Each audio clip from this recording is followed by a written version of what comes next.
आज की कहानी इतनी सुकून देने वाली है, उस पल को जब लोगों ने सामने देखा तो लोग लगभग फ़िल्मी अंदाज में तालियां बजाने लगे।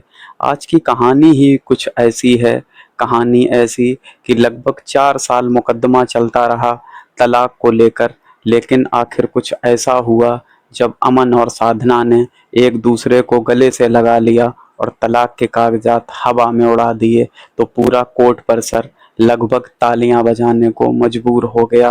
हर शख्स उन पलों को मोबाइल में कैद कर लेना चाहता था।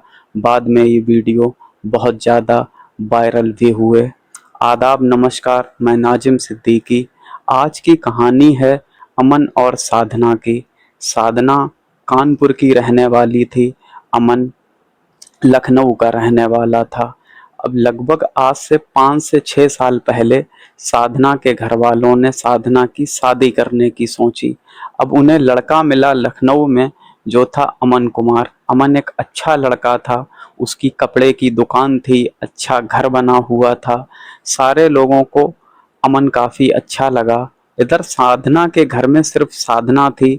साधना की ना कोई बहन और थी, ना कोई भाई था। साधना अपने माँ बाप की अकेली थी और माँ बाप को बहुत ज़्यादा प्यारी थी। पूरी रस्मों और रिवाजों के साथ साधना की शादी कर दी जाती है अमन के साथ। अब अमन के साथ साधना शुरुआत के दिनों में बहुत खुश रहती है।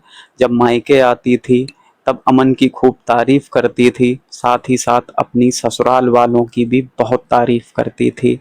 लगभग 2 साल गुजरे थे कि साधना के घर एक बेटी ने जन्म लिया। उसके बाद साधना और ज़्यादा खुश रहने लगी। लेकिन तभी साधना की ज़िंदगी में एक बदलाव आता है। बदलाव ये आता है कि उसे लगता है कि अमन अब उससे पहले जैसा प्यार नहीं करता। धीरे धीरे दोनों के बीच में दूरियां बढ़ने लगती हैं। कहा-सुनी स्टार्ट हो जाती है। बाद में पंचायत तक पड़ती है, लेकिन इस बात का कोई निष्कर्ष निकल ही नहीं पाता है। उन दोनों के बीच में कोई सुलह नहीं हो पाती है। अब साधना अपने पति अमन को छोड़कर अपने घर कानपुर चली आती है और इधर कुछ लोगों की बातों में आकर साधना के पिताजी ने और साधना ने अमन के ऊपर कोर्ट में जाकर केस दायर कर दिया। अब केस का सिलसिला चलता रहा, तारीखें पड़ती रहीं, अमन आता रहा। अब साधना और अमन जब तारीख पर जाते तो एक दूसरे को देख लेते, लेकिन नफरत भरी निगाहों से अपना मुंह मोड़ लेते, अपनी अपनी तारीख करते और घर चले जाते।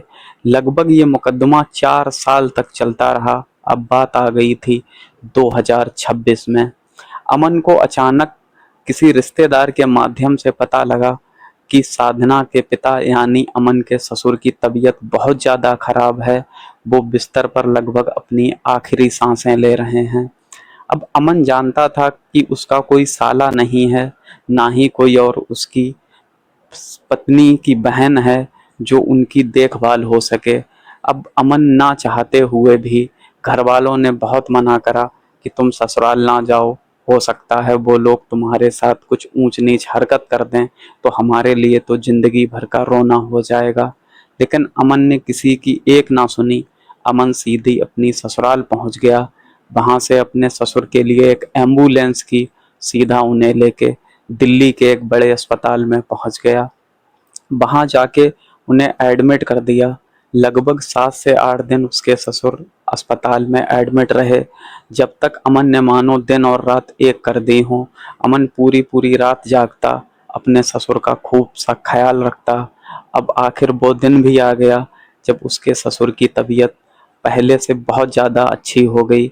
डॉक्टरों ने लगभग 9 दिन के बाद उन्हें डिस्चार्ज कर दिया। अमन ने फिर वहाँ से एक एम्बुलेंस की, उसके बाद अपने ससुर और पत्नी को लेकर ससुराल पहुंचा। वहां जाने के बाद फिर से उन्हें उनके घर छोड़ के अपने घर चला गया। अब ये लगभग 1 से 1.5 महीने के बाद अमन और साधना के केस की तारीख आती है। अमन अपने कागज हाथ में लेकर कोर्ट पहुंच जाता है। इधर साधना अपने कुछ करीबियों के साथ कोर्ट में पहुंच जाती है। अब लगभग उनका फैसला होने वाला था, उनकी तलाक होने वाली थी। दोनों जब कोर्ट में आमने सामने हुए तो दोनों अभी तक एक दूसरे को नज़रें फेर लेते थे, लेकिन आज वो एक दूसरे से नज़रें फेर ही नहीं पा रहे थे। अब साधना अमन से बोली कि तुमने मेरे पिताजी का इतना ख्याल रखा, उन्हें एक नई ज़िंदगी दी, उसके लिए तुम्हारा बहुत शुक्रिया। तो अमन कहता है कि इसमें शुक्रिया की कोई बात नहीं है, ये तो इंसानियत के नाते मेरा फ़र्ज़ है। अगर हमारी तुम्हारी तलाक़ कभी हो जाएगी, तो मैं भविष्य में कभी कोई ज़रूरत पड़े तो तुम मुझे याद करना। मैं पति तो तुम्हारा नहीं रहूँगा, लेकिन इंसानियत के नाते तुम्हारी मदद हमेशा कर दिया करूँगा। अब साधना अपने पति अमन से एक बात कहती है कि तुम इंसानियत के नाते तो मेरी मदद कर दोगे, क्या पति के नाते मेरी मदद नहीं करोगे? तो अमन कहता है कि मैंने तो हर संभव कोशिश की कि हमारी तलाक़ ना हो, लेकिन कुछ किस्मत को ऐसा मंजूर था जो हमें आज ये दिन देखना पड़ रहा है। उसके बाद साधना एक काम करती है, अपने पति अमन के पैर पकड़ लेती है। पूरा कोर्ट तमाशा देख रहा था। अब साधना अपने पति अमन से कहती है कि हो सकता है मुझसे कुछ गलतियां हुई हों, हो सकता हो तुमसे कुछ गलतियां हुई हों, लेकिन मैं सारी गलती अपनी मान रही हूँ।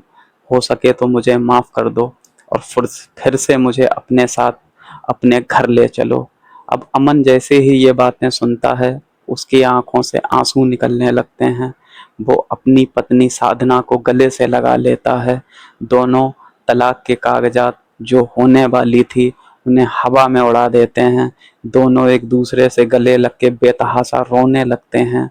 इधर कोर्ट में जो लोग मौजूद थे, जितने भी वकील थे, जो लोग तारीख पर आए थे, वो अपने अपने मोबाइल निकाल कर इस खूबसूरत पलों को कैद कर लेना चाहते थे कि आज यहाँ पर तलाक होने वाली थी, लेकिन दो लोगों की समझदारी ने फिर से एक घर बसा दिया है।